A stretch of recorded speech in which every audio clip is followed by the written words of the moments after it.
when you get to those endurance events, like something like Badwater or Leadville 100, those ultras that are well known, females are, top contenders with the males. And I think part of that is mental. That Triathlon Show 170.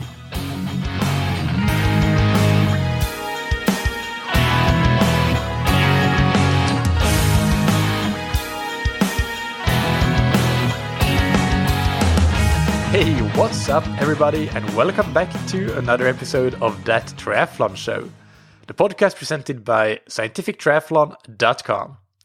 I'm your host Michael, and on today's episode I interview Wendy Mader, who was on all the way back in episode 4, where we talked about training for beginner triathletes. Wendy is a coach and a former Ironman age group world champion, overall age group world champion, with more than 25 years of experience in triathlon. And in this interview, we discuss what female athletes may need to consider in their triathlon training and how it may or may not be different from male athletes and their training.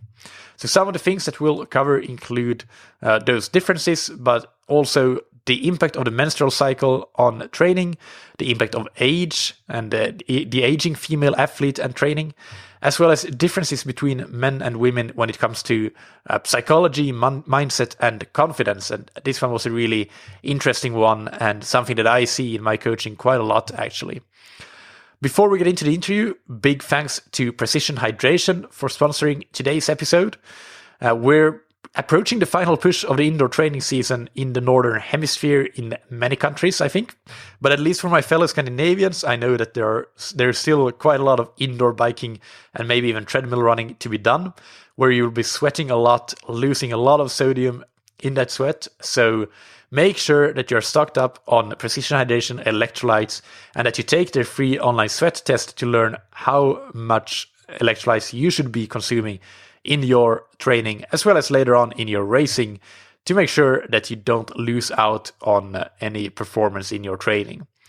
If you are in the Southern Hemisphere and enjoying summer or perhaps late summer, then this is a reminder that Precision Hydration is now available in Australia and New Zealand as well. So you can go right to precisionhydration.com and shop through there. And as usual, if you're a new user of Precision Hydration, then use the promo code THATTRIATHLONSHOW, all one word, all caps, to get your first box for free on precisionhydration.com. Make sure that you take that free online sweat test first so that you select the right electrolyte strength for your individual sweat amount and sweat sodium content. But without any further ado, let's welcome Wendy Mader to the podcast. Today's guest on That Triathlon Show is repeat guest Wendy Mader. Wendy, welcome back. Thanks for having me. So it was around about 160 episodes ago that you were last on in one of episode 5, I believe, which we'll link to, about triathlon training for beginners. So for a lot of new listeners that may not be familiar with you, can you introduce yourself a little bit? Tell us about yourself, your background in triathlon, and what you do now. Yes, I will. Thank you. So yeah, episode 5, you were just getting started with the podcast and you're still going. I think you've done a really good job with it. I listen to it frequently. I like all the guest speakers you have on your podcast. So congratulations for making it such a success. Anyways, though, I've been coaching for almost 20 years, maybe 18, 19 years, almost 20, been participating in triathlons. I just finished my 27th season, and I am going to be continuing to train and race triathlons for at least another 27 years. It's definitely become my lifestyle since college. I was a swimmer in college and got into triathlon because someone asked me to do a team, and I just did the swim. And then the next year I did the whole sprint, won my age group. I was 19 years old and I was hooked. So definitely have learned a lot about myself as an athlete through coaching other athletes.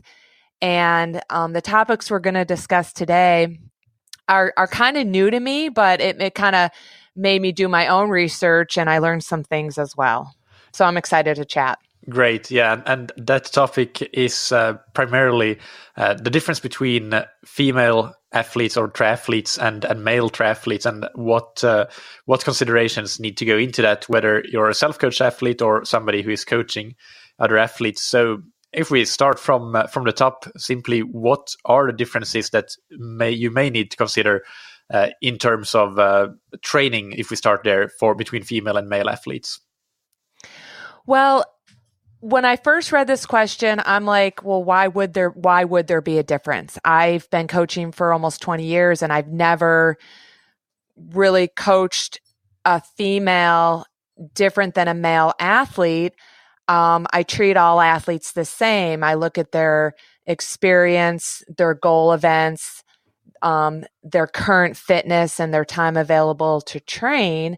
And then based on all those factors, we as coaches develop the training plan to fit their lifestyle. And so whether they're male or female, I don't think necessarily a gender makes a difference in how the overall training plan. And I read it as a training plan question. Yeah. I didn't see any, I wouldn't change anything about the plan. Yeah, that's a great answer, and I probably do mostly the same. I do know, like, after, for example, one of my inspirations for this topic, of course, one inspiration is that female listeners tend to ask about this, and I think it's there's not enough information out there about it, but that's simply because I guess there isn't enough information, period, about this, because not enough research has been done, etc.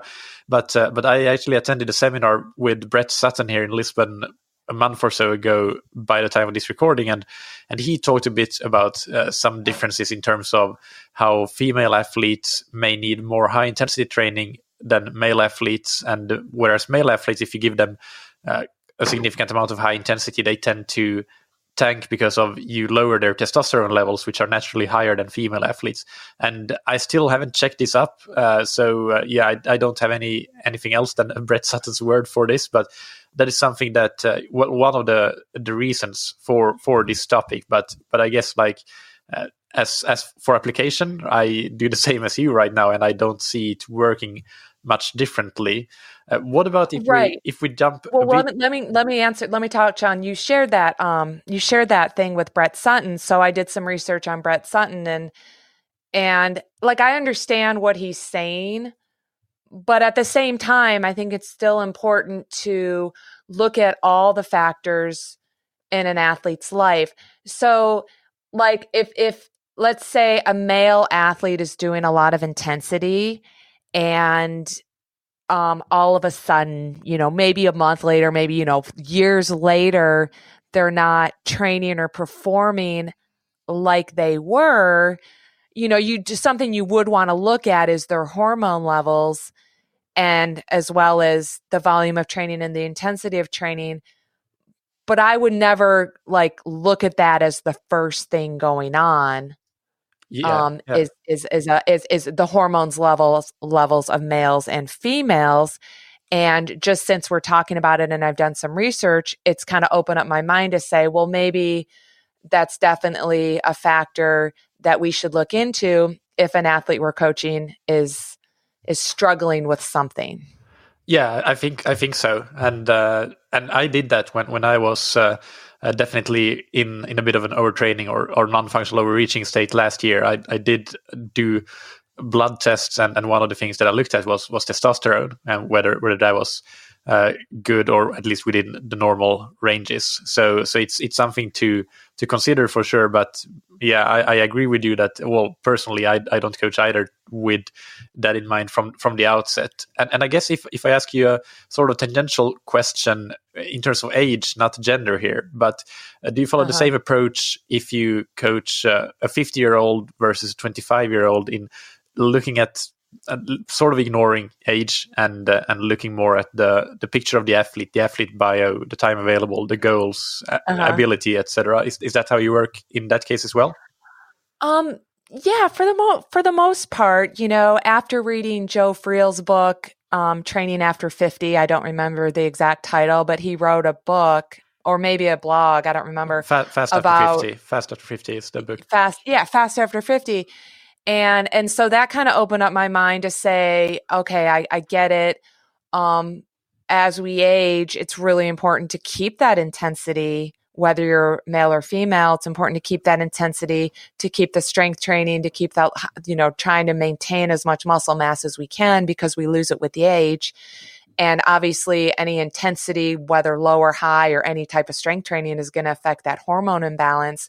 So ultimately, just the hormonal changes that males and females go through as their age is obviously going to impact training, both mental and physical.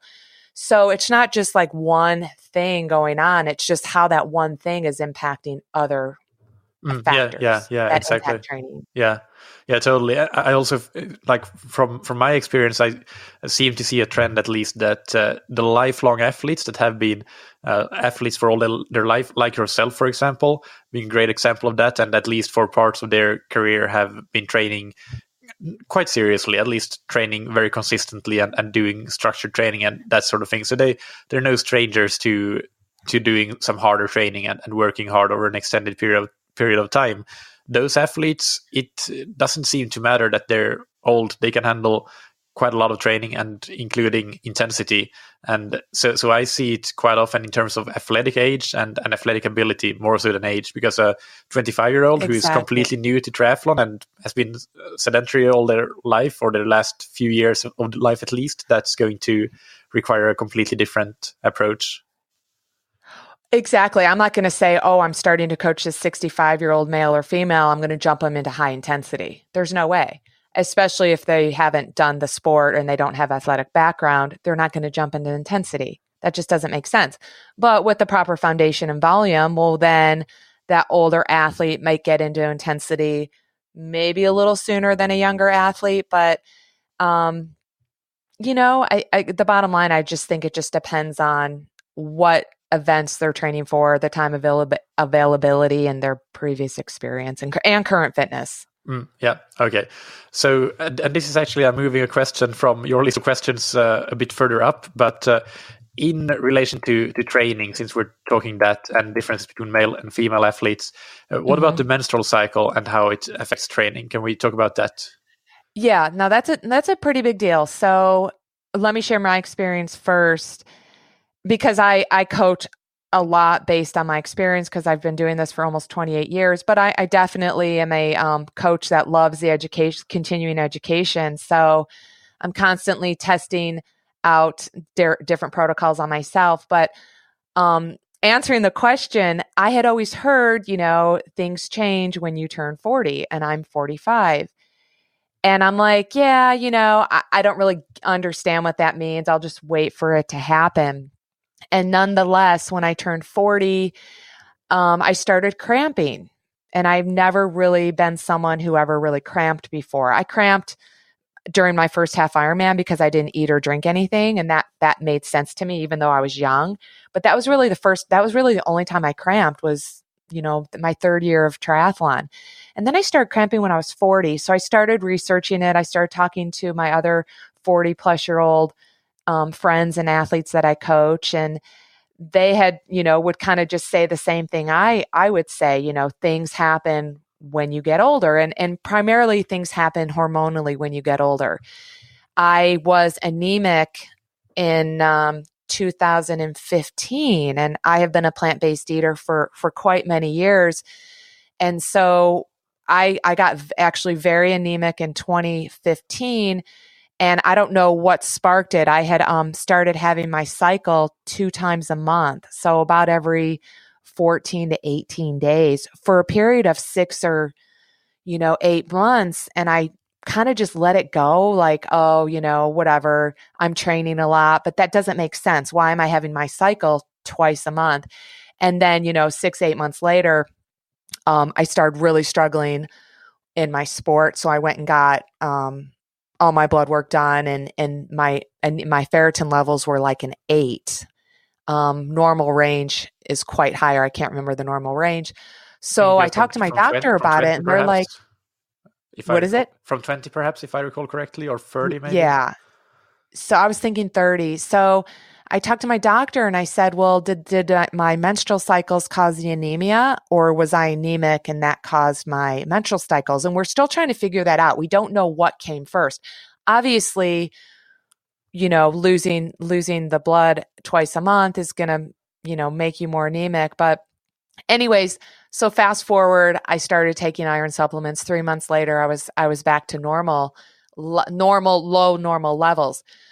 So then I started, again, researching menstruation and women's cycles. And was it Stacy Sims who came out with the book Roar? Yep. And she talks a lot about it in her book. But I had been experiencing stuff that she talked about it as an athlete without really understanding what was going on. But I would, part of my premenstrual syndrome stuff is just really exhaustion. So I started periodizing my training around my cycle, knowing a week before I was going to start my cycle, I would plan it as a rest week because, for months and months and months, I just started noticing that I had to take a rest week because I was so exhausted. And then after my cycle would end, I'd be on top of the world and I'd had all this energy and my training was going great.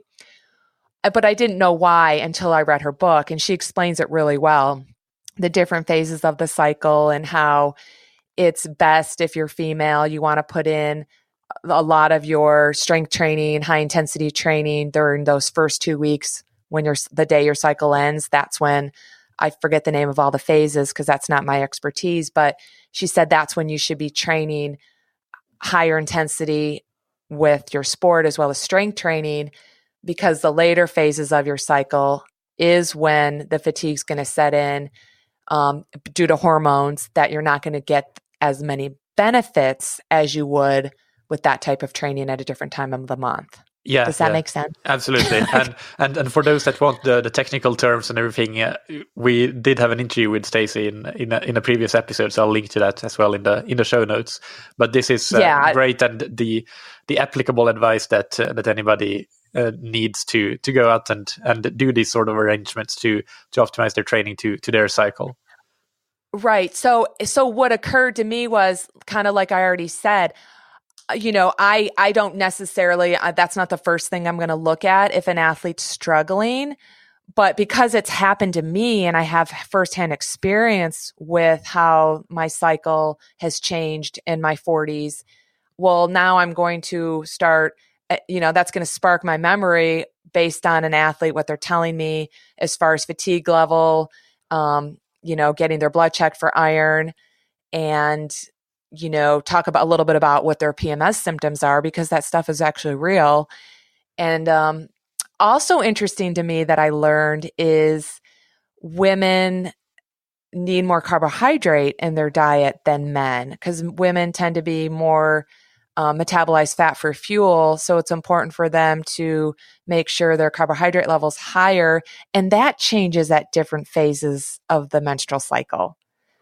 Yeah, that is something that I remember as well from that interview, and I think it's very well known that, for example, ketogenic diets, not just for athletes but in general, in studies that have been done, females tend to do really poorly on those sort of diets, and especially compared to, there are much more males that can do well on those types of diets compared to females. It's really difficult when you try to go too low carb as a female. So that's exactly, and there's a lot of studies out there now that talk about that. Yeah. Some of my athletes are really open with their cycle, and like if it's affecting their training and that sort of thing, and we can work around that. Some of them I never hear a word about that, and they don't seem to have any big dips in performance either. So is this something that, how big is the variance from individual to individual? Can some athletes more or less go on with their training and their life as pretty much as normal, and you don't need to take it much into consideration, or is it always going to be better to sort of periodize around that cycle? So I'm going to say, it just, like, as a female athlete, it just changes. As you get older, your hormones are going to change. You're going to go through the postmenopausal phases of menopause, and that's when you really start to have to pay more attention to it. because when I was in my, 20s and 30s, nothing ever fazed me that something like your menstrual cycle is going to impact your hormones, your iron, your fatigue, your training, your recovery. And so I think that's something that we as females need to pay more attention to as we get older. Right. Okay. What about recovery, in addition to what you already mentioned there, with perhaps needing to have that recovery week, just the week before your cycle, or starting the week before or of your cycle? Is there anything else? Have you found that, I guess you already mentioned a little bit, that you don't really see much difference otherwise in general between males and females, so perhaps not on the recovery side, but is there anything that comes to mind there on recovery that perhaps should be approached differently or not? So myself as a coach, coaching males and female athletes, I have not found that to be significant between males and females. And just based on the little bit of research I've done, I've read studies that say female athletes need more recovery. They have less muscle mass. So again, just based on the hormones and the muscle mass issue, there were some studies that I could cite in the show notes when we're done that say females just need more recovery. But there was really nothing any specific on how much more and really what that meant. Yeah. Interesting. Yeah, it'd be interesting to look at that. But in practical terms, then it's I think that's what matters the most for this interview. And you've seen with the athletes that you coach, which of course includes a lot of male and female athletes, that there doesn't really perhaps seem to be that much of a difference. No, and the big reason in my mind is there's so many things that impact recovery. It's not just how much volume or how much intensity you're training. It's the whole lifestyle. It's your stress at work, your stress at home. It's your nutrition, how much you're eating, or the quality of food you're eating, and how much sleep you get. So, whether, again, it's not gender specific, you just need to make sure. I think the two most important things for anyone at any age is sleep, making sure you're getting the proper amount of sleep for you and what you need to function throughout the day for activities of daily living. And I think athletes need to really focus on quality nutrition, meaning whole grains, fruits, veggies, lean meats and proteins, and staying away from all the processed stuff out there for recovery. That is a great point, that there's so much else that has such a big impact that the impact of gender differences pale in comparison. And I guess that's also one of the reasons that we don't see much difference in terms of training either. Because, of course, if we were all raised on, I don't know, old time Soviet athletic farms where you were born and bred to be an athlete and everything is optimized to win Olympic gold medals, that's perhaps when you would see those smaller differences, because everything else is put in your favor. But in a normal triathlon age group lifestyle, that's not exactly how it is. So that makes a lot of sense. And in terms of nutrition, anything else other than the carbs that we already mentioned? What about things like iron and those things that we tend to hear about with female athletes? Yes. So generally speaking, and again, just, based on the studies that have been done on men and women, and I want to point out, I did my master's thesis on eating, training, and prevalence of disordered eating among triathletes. And this was back in 1999. So, still a lot of studies need to be done on that. And I actually found there wasn't a very high significance in disordered eating among those athletes. But again, I think because due to the study was in 1999 and not done, 20 years later, like today. But I actually had male athletes tell me, and they wrote me a whole story about how they were struggling with body image and disordered eating. So it's not just a female thing. And I'm bringing this up because of the female athlete triad and the menstrual cycle and females. I think when people think about male and female athletes, they think of the male athlete as this big, strong, muscular human being. And they think of a female athlete as maybe higher body fat, but still thin and just more self-conscious about their body image and self-conscious about their nutrition. And I think it's male and female, they all are, the males as well as the females. But females tend to need more iron because they lose more iron because of their menstrual cycle. And I think vitamin D is important for males and females, for sure, especially if you're not outside in the sunshine and you're in, climates that it's cloudy a lot. You should be taking some supplements. But I also want to say, before you start taking any supplements, don't just think because I'm a female and I lose iron in my cycle, I need to take iron supplements. It's important to get that blood test, to get that baseline, and to see whether you need it or not. I think we're in a supplement crazed society, especially as an athlete, and they're always looking for quick fixes without really knowing the consequences of just taking a supplement, even as simple as a vitamin, such as vitamin D or iron. Yeah, that's absolutely true. How do you, as a plant-based athlete, get in? What are some good sources for you naturally to get in iron in your diet? So I pretty much eat a lot of green leafy vegetables, spinach, kale, stuff like that, and just regular lettuce. I am very conscious of when I do take an iron supplement because of my anemia, but I am very conscious of when I take it with vitamin C because it binds to the iron. And so I want to make sure the absorption is as high as it can be. I take an iron supplement called Hemaplex, which is a plant-based iron supplement. And I think just through my diet, I've done my own like diet records, especially when I became plant-based, to make sure I'm getting the RDA guidelines of enough protein. And my protein intake's about 15%, carbohydrates, in that, 55 to 65%. And then my fat intake is 25 to 30%. But within that diet, I was looking at primarily carbohydrates, fats, and proteins. But because I was inputting my food, it was also calculating, my vitamin and mineral content in my foods. And again, according to the RDA, I was right within range of everything just based on the volume of food I eat. Okay, great. And what about protein? That's another interesting thing to ask about. How do you get protein in your diet? What are some of your best sources for that? Mainly beans. It never used to be that way, but I think beans are the most natural versus the soy product. I do like tofu.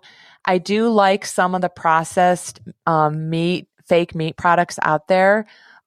Specific brands like Gardein makes really good nutritional plant-based, chicken nuggets, stuff like that. And it's just taken me years to kind of look into what the ingredients are. I'm not against soy, but I don't need to have every plant-based product be a soy product. So I like to cook. I think that's important because then I know, how much and what I'm actually eating instead of buying all the frozen stuff. In the beginning, I used to buy a lot more frozen stuff. I eat a lot of quinoa, brown rice. I probably have tofu maybe once a week. I used to have it maybe like 3 or 4 times a week, and I don't so much anymore because I cook. I like a lot of stuff with beans and quinoa, basically. Yeah. So let's move on to another question, again, with gender differences. And this one is something that I find always quite fascinating to discuss. And that is, do you think there's a difference in the mental approach or the mindset of athletes? And if so, what is it that you've seen or experienced? So my sister, who is a psychologist, I actually presented this question to her. She didn't get back to me in time. I wanted to kind of hear her opinion on it. I think more males tend to have a little bit more confidence. And I think that's a gender thing, or that's just a societal thing. I think males are more confident than females are, but I think females in the big picture have more resilience. And in the end, they have that mental toughness that they're going to go and finish and complete no matter what. Does that make sense? It does. I'm trying to think of when I give time trials, like 20-minute time trials, like an FTP test to my athletes, and I'm starting to think back to the failed tests when somebody aborts a test, and it's never ever been a female athlete. And I coach roughly as many females as males, but so all those aborted tests, I think they have been males. And so when you said that thing about resilience, it does ring a bell, and I think that's, yeah, you may be onto something there for sure. Yeah, and then another thing in the research, and part of it is because I started dabbling with ultra running, 50 miles, 100 miles, in a few years ago. So I was researching, the females tend to have more endurance.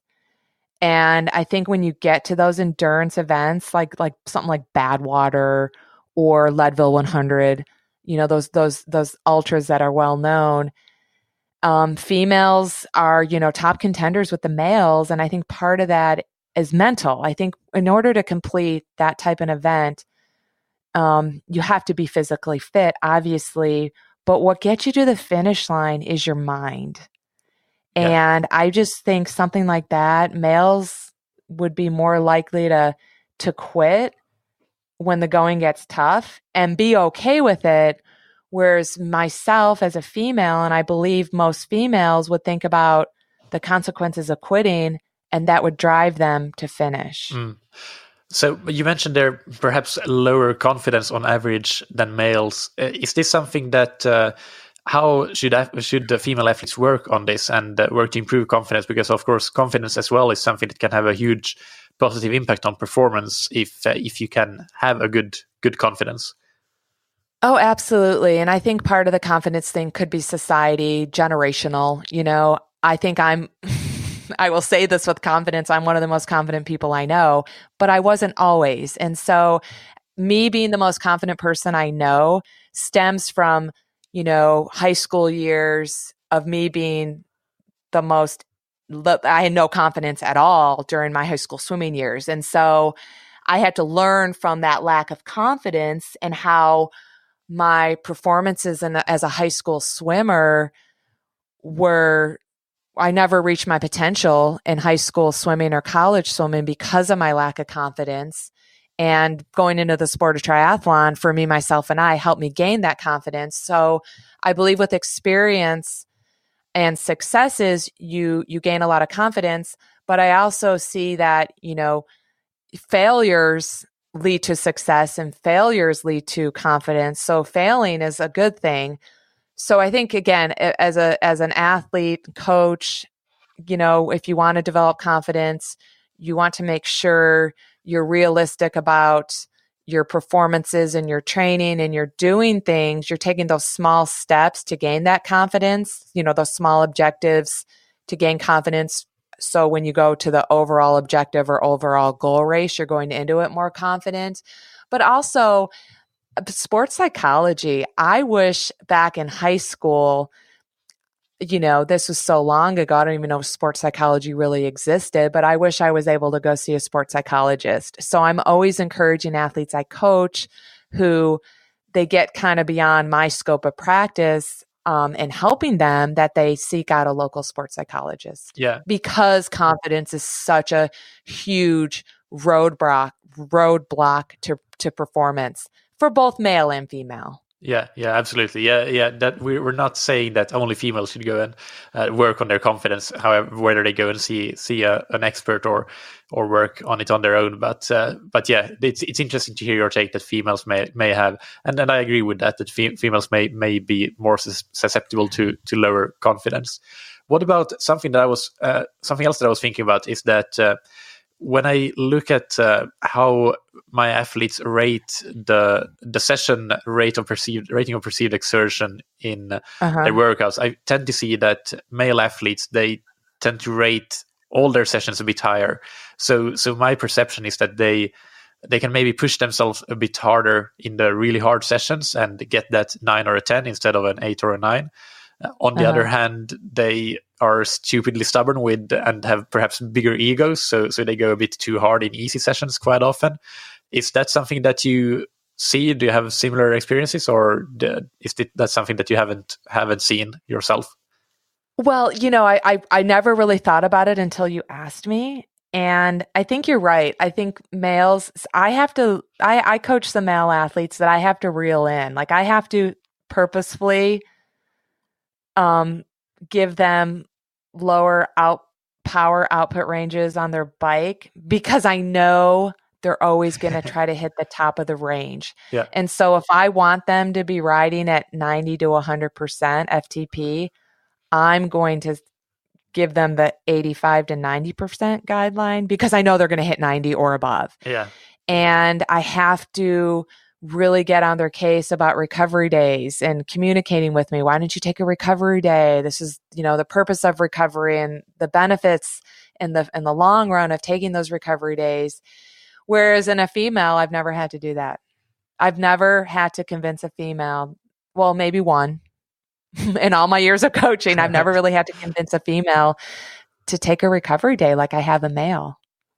So back from a short electricity break. So what I was asking there was, do you see any differences or have you seen that perhaps female athletes sometimes have a bit of a harder time? They don't push themselves as hard as they could in those really hard sessions when you actually wanted to go hard. Is that something that you've seen or not? I haven't really looked at the male or female differences. I've just looked at individual differences, and the individuals that I know don't push as hard as I know they're capable of, because I'll never give an athlete something that they can't do because then that's not going to build confidence. But I know some athletes, females specifically, that struggle with confidence, and either they're maybe afraid of success. What if they hit it, the numbers? And then they might be scared if they hit the numbers today. What if they don't next time?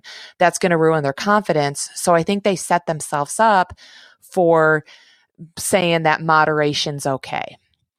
And, it could be, again, we already talked about how females lack confidence. So it could definitely be a gender thing. Yeah. So I think we've covered most of the things that I wanted to cover. Is there anything else that comes to mind that we missed and that we should get into in terms of gender differences here before we wrap up with the rapid fire questions? No, I think we covered it all. Thank you. Brilliant. So you've already answered these questions, I think, but that's such a long time ago that I'll have you answer them again, and perhaps things have changed. So the first one is, what's your favorite book, blog, or resource related to triathlon?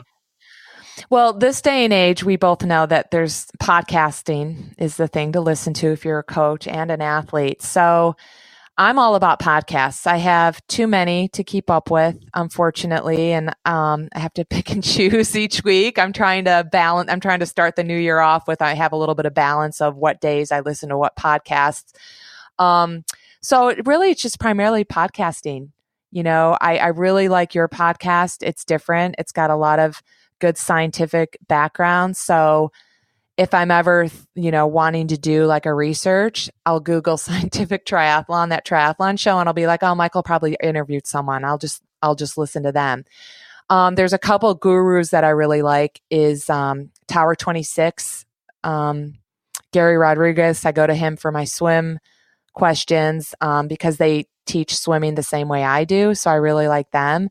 And since I've been a Ironman certified coach, I really look up to Purple Patch Fitness and Mac Dixon because he was a key coach doing the Ironman University certification. So I really kind of become attached to his stuff as well. Perfect. And who's somebody in triathlon that you look up to? Oh, that, I I don't really have any, I don't really have any heroes. I don't really have any icons in the sport. So I think it would just go back to a couple of those, coaches that I follow on social media. And I kind of, when I have a question about something, or if there's something that I'm questioning about the way I'm saying something, like in swimming, I'll go to some of those higher level coaches that have more experience in the matter with me, and I'll use them as my guidelines. So you mentioned Matt and Jerry. Anybody else that we should mention here? Oh yeah, there's a ton of them. For psychology, I listen to Dr. Cinder Kamphoff. She does she does psychology stuff. I can't remember the name of her podcast. I do like the Crushing Iron podcast. Those are a couple of coaches chatting it up. Because I get a lot of good tidbits from them that I like to use as a coach. Endurance Hour podcast, which is I'm the co-host of the Endurance Hour podcast, so that's a good one. Got to throw that one in there. Perfect. Yeah, of course. And finally, what's a personal habit that's helped you achieve success? Mindfulness and presentness. Be present in everything I do. So in the past, I used to multitask and found that, you know what, I don't need to be multitasking. There's 24 hours in a day to get everything done. And so since I've been becoming more present while I'm training and, focusing on the task at hand, I think that's actually, I continue to succeed. Yeah, brilliant. And finally, tell the listeners where they can find out more about you, your coaching, and of course, your podcast. You can plug it again on social media outlets, everything that we need to find you. So I started my business, T2 Coaching, about 18 years ago. So I have a website. I'm on Facebook, T2 Coaching. I'm T2 Coach Wendy on Instagram and Twitter. And then I'm also the co-host of the Endurance Hour podcast. Brilliant. Thank you so much, Wendy. It was a real pleasure talking to you again. And let's hope that we don't have to wait 160 episodes until next time. Thank you, Michael. I hope that you enjoyed that interview with Wendy. I really enjoyed talking to her. And for all the show notes, visit thattriathlonshow.com and you can get the full recap and summary there. If you have any more questions for me or for Wendy on this topic, post them there in the show notes and let us know your own thoughts and experiences as well and how they match up with what we discussed in this episode today. I have a few related episodes that I'll link to in the show notes and episode description as well. So, of course, Wendy's past appearance on the show in episode 4, how to get started in triathlon with Wendy Mader, and also to episode 105, which is triathlon training and nutrition considerations for female athletes with Stacey Sims. And finally, I'll link to an interview that Wendy did with me recently for her podcast and co-host Dave Erickson's podcast, Endurance Hour. So that was Endurance Hour number 286 on polarized training. So I recently did that interview and I'll link to that as well. If you haven't checked it out, definitely go and listen to it. In the next episode, I interview Fran Bungay on the topic of process versus outcome goals. So stay tuned for that. It's a very important topic and that I really haven't covered at all on the podcast before. So I'm excited for that. If you're a new listener, please subscribe to the podcast so that you automatically get the new episodes as they are released. And remember that there is a massive archive waiting for you. A lot of the questions that you currently have been answered many times over on the podcast before. So go all the way back and check out all the episodes that you may have missed that are relevant to you. All the way back to around the time that Wendy was first on the podcast in episode 4. And listen through it. You have a lot of catching up to do, but you have a lot of time to do that as well. A lot of training you can, in your easy training, I think that's a nice time to listen to podcasts when you have your easy endurance rides or runs.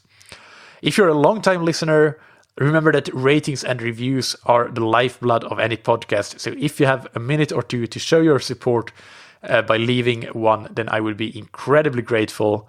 I thought that today, just for a bit of a laugh, I'll read one that Christian, who is from Frankfurt, Germany, and who I happen to coach, he left this on the German iTunes stores. And I did take 6 months of German as elective language studies when I did my engineering degree, but that's about 5 to 6 years ago now, and I have left my German skills completely untouched since. So this one will be a bit of a laugh, especially for all the German-speaking listeners of the show, but I'll try my best.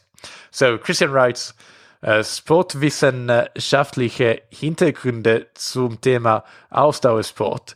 Ein Muss für alle des englischen mächtigen Triathleten, die über die typischen Interview, Vlog, Podcast zum Thema Ausdauersport und Triathlon hinausgehen und sich intensiver mit den sportwissenschaftlichen Aspekten und Trainingsmethodiken auseinandersetzen wollen. Michael schafft eine großartige und hochinteressante Mischung aus neuen, teils überraschenden Forschungsergebnissen und der Zusammenfassung und kritischen Einwartung des aktuellen Wissensstandes. Häufig zusammen mit den Sportwissenschaftlern, Trainern und Athleten, die im Mittelpunkt der Studien stehen. Neben dem Podcast bekommt man alle diese Informationen und die zugehörigen Referenzen nach jeder Episode frei Haus über die Shownotes per E-Mail geschickt und kann so eine eigene Wissenssammlung aufbauen. Absolute Empfehlung. Okay, there we go. I made a complete fool of myself, I think, but it was kind of fun. So I hope that you enjoyed it, and I really do appreciate it. I understood quite a bit of that, actually. So thank you very much, Christian, for leaving that. And thank you, of course, to Precision Hydration that you can find on precisionhydration.com. Take their free online sweat test to get your individual race strategy and training electrolyte needs as well. And get your first box of Precision Hydration for free with the promo code ThatTriathlonShow, all one word, all caps. Thank you, as always, for listening. Keep training smart and keep loving triathlon.